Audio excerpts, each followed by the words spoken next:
Good afternoon. This is First News for Thursday, December 1st. I'm David Semchism, and my co-anchor is here, William Robertson. The white stuff is back. London saw its first snowy morning of the season yesterday, and with that came more than a few car accidents throughout the city.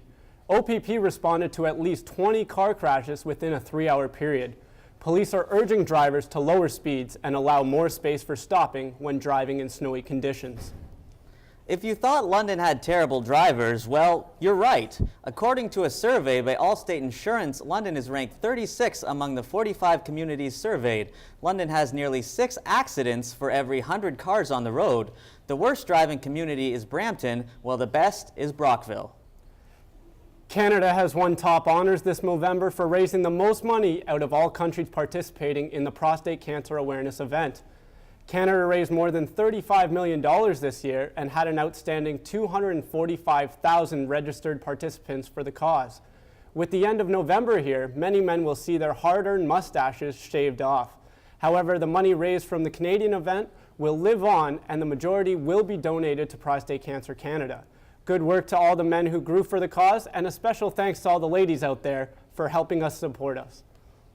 The father of a 23-year-old soldier killed by a roadside bomb in Afghanistan in 2006 may appeal a human rights tribunal decision that dismissed Veterans Affairs Canada discriminated against his son because he was single.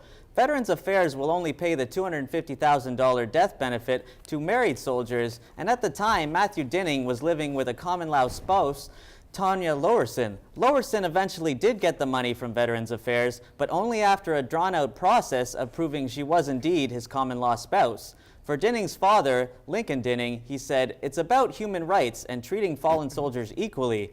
Right now, Dinning claims there are still 75 soldiers who were discriminated against due to the criteria set up by Veterans Affairs on who gets the death benefit money. On Wednesday afternoon, construction crews removed the barricades from Sarnia Road at Aldersbrook and opened up the bridge to new traffic. Some landscaping will be done in the spring, and even though the project ran a little late, it did not go over budget. The $11.5 million project was partly funded by the Canadian Pacific Railway. For those of you excited about that bridge reopening or anything at all, maybe you want to grab a beer. Something a little different, perhaps. The beer market is changing, and Aaron Gunnell reports on how craft breweries could be taking over the market. They just say, "Oh yeah, I remember." There's so many amazing, small little breweries where you can help a local business, and at the same time, the more that you support them, the more innovative and new beers they're going to come out with. According to the Globe and Mail's report on business, more people are drinking craft and specialty beers, like the ones they brew here at the Railway City Brewery in St. Thomas. The industry is really exciting right now. We're in a growth period, and you've got mass marketed beers that are now consolidating and being owned by foreign ownership. And I think the average consumer is starting to look for more buy local. And with local craft beer, we use local ingredients, so that's starting to really pick up and resonate with our customers. 90% of our beer in our beer store is like McDonald's. It's not, it's fine if you're just looking to, have a few beers and get drunk per se, but if you want to have a good craft beer, you should be able to have one of and still enjoy it.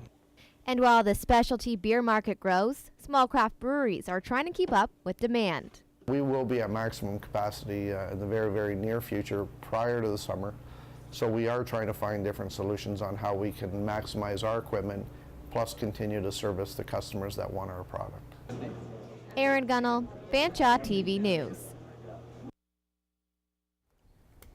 The City of London will be offering free 2-hour parking downtown for the month of December. The move is to encourage people to come downtown and shop for the holiday season. The free parking is not on city lots, but on metered spots on the street. The area covered ranges no further north than Queens Avenue and no further south than King Street. If you are planning to park longer than the 2 hours, a ticket could be in your future. The City Committee has approved the proposal to increase parking fines on about 80 infractions. The proposal includes hiking ticket fines, $5, but still has to be approved by the Chief of Justice.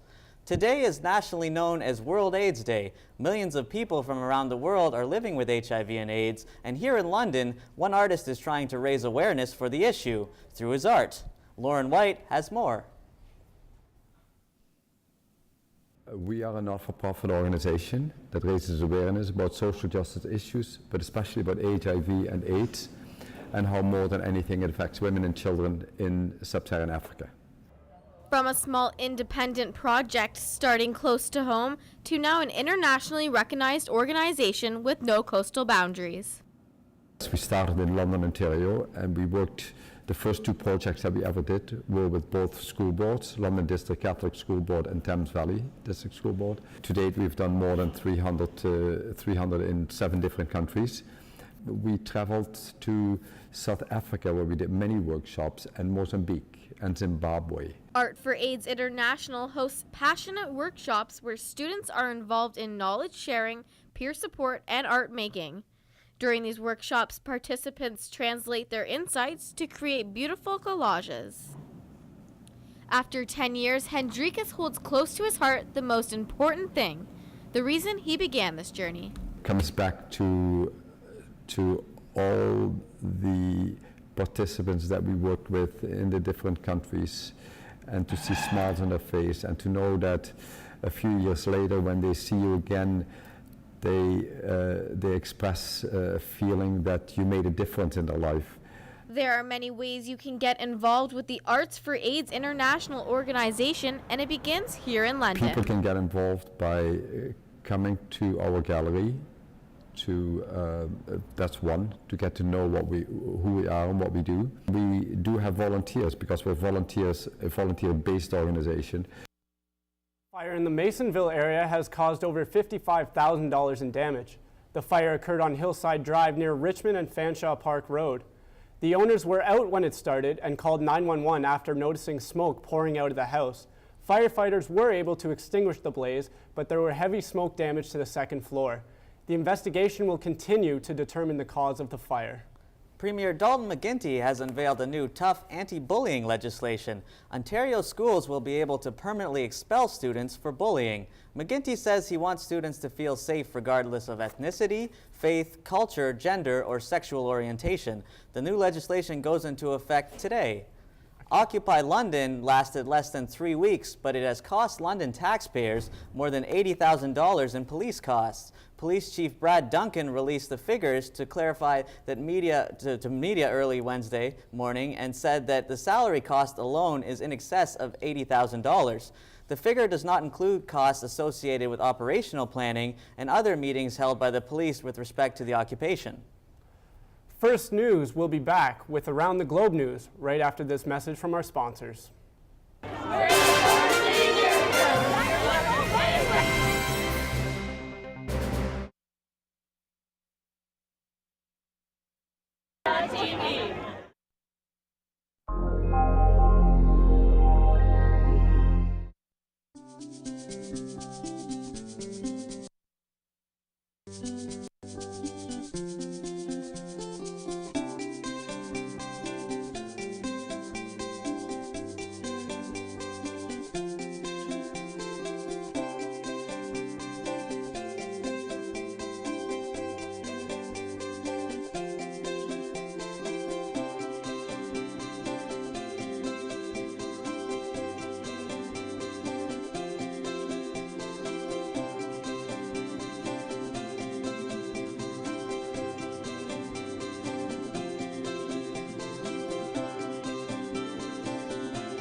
Hi, I'm Tanya, and this is Shira. We're from the London Humane Society, and you're watching Fanshawe TV.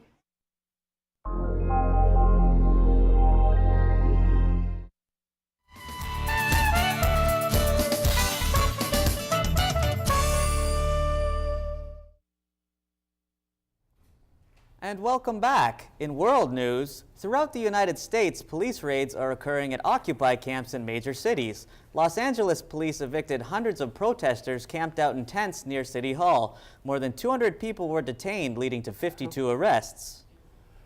A man who held a Kansas couple hostage in their own home while fleeing from authorities is suing them, claiming that they broke an oral contract made when he promised them money in exchange for hiding him from police. The couple has asked a judge to dismiss the suit. You ever hear the expression, "You're so hungry you could eat a horse"? Well, now you potentially can. Horses could be butchered in the U.S. for human consumption after Congress quietly lifted a 5-year-old ban on funding horse meat inspections. Activists say slaughterhouses could be opened up in as little as a month.